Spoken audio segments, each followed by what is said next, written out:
Hey class, welcome back. We're looking at the section 4, the last section of chapter 26, and putting Mongolia and Taiwan under the microscope. Um, Mongolia and Taiwan are locations of contrast, both in history and the culture of their populations and how they've developed through today.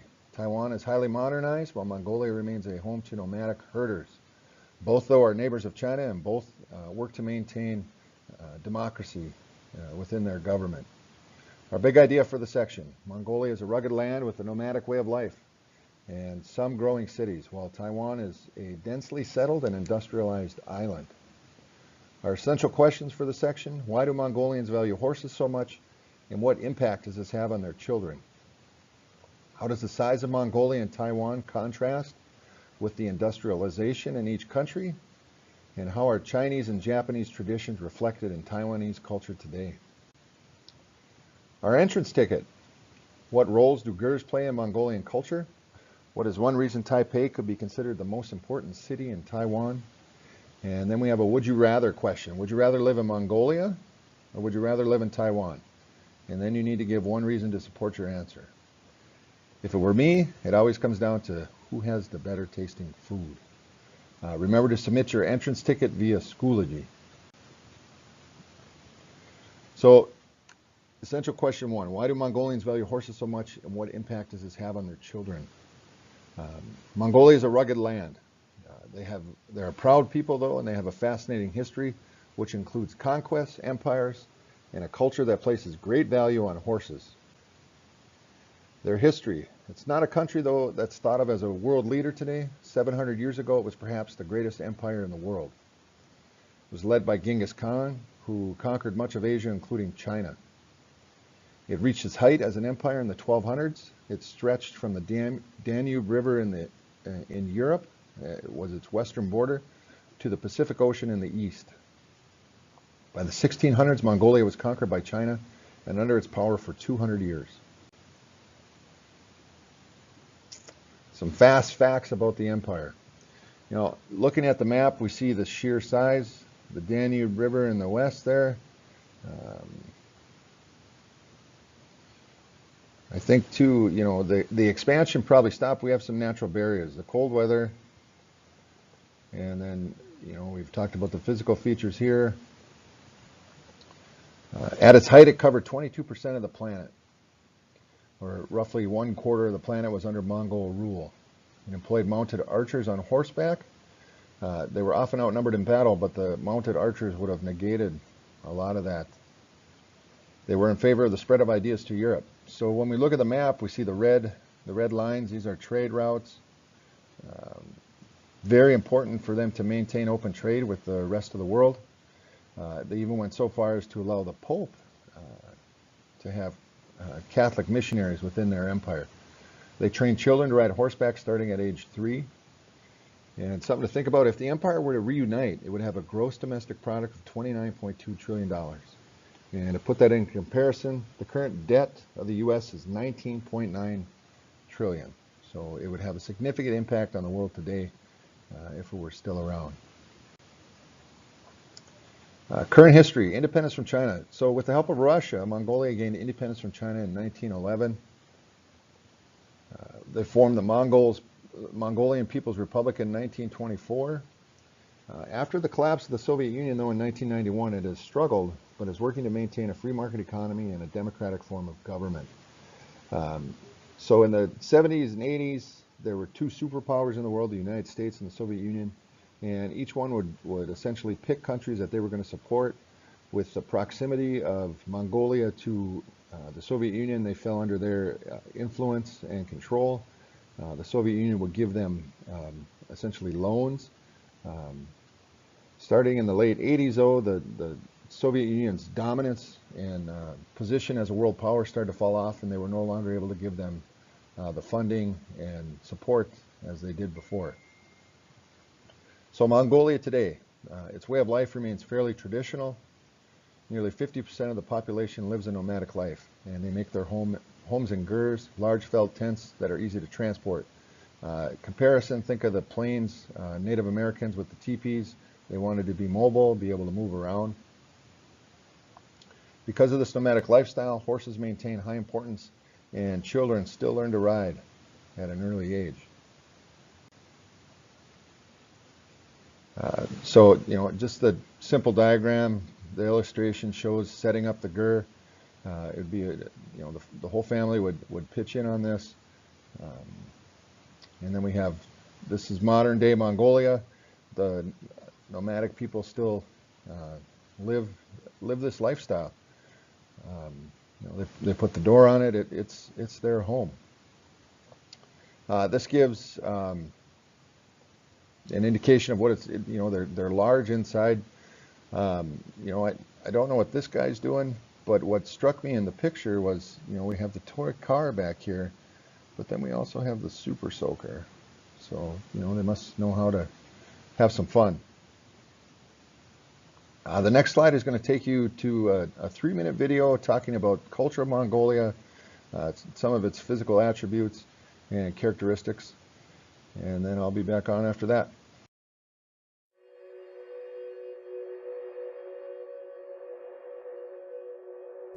Mongolia, sometimes referred to as Outer Mongolia, is a very sparsely populated, landlocked country in Eastern Asia whose small economy depends on raising livestock and the mining of coal, copper, tungsten, tin, and gold.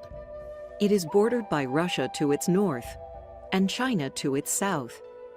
Mongolia just touches Kazakhstan in its far west.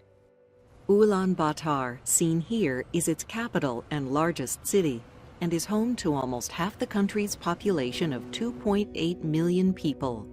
Most of the nation's citizens are of Mongolian ethnicity, speak the Mongol language, and adhere to the Tibetan or Vajrayana style of Buddhism. The people who live out on the huge grasslands of Mongolia make their livings by raising animals and often live in portable tent-like structures called gurs or yurts, which can be packed up and moved whenever their animals require better grazing land. Mongolians celebrate their unique culture at outdoor festivals like this one, which feature horseback riding, archery, and wrestling. Way back in the early 13th century, a Mongolian named Genghis Khan, whose enormous statue is seen here, founded a Mongol empire that by 1279 reached far into Eastern Europe. It's interesting to note that the Great Wall was originally built to help keep Mongol invaders out of China. Nevertheless, the grandson of Genghis Khan, Kublai Khan, seen here, ended up becoming the emperor of China and founded the Mongol dynasty of Chinese rulers. For most of the 20th century, Mongolia was a communist satellite state of the Soviet Union. But today, the country is a semi-presidential republic with a president that's elected by popular vote. Geographically, the lands of Mongolia consist mostly of mountains and plateaus, with the Khangai Range in its north-central region. In the west, the Altai Range rises up to towering snow-covered peaks. Huge expanses of rolling, treeless grasslands or steppes are found in its northeast, while the Gobi Desert extends over much of the south of the country. Mongolia is a fairly cold and dry place where average temperatures across most of its territory are below freezing from November through March. So very few crops are raised here. Mongolia's weather can change suddenly, and it's prone to both winter blizzards and spring dust storms.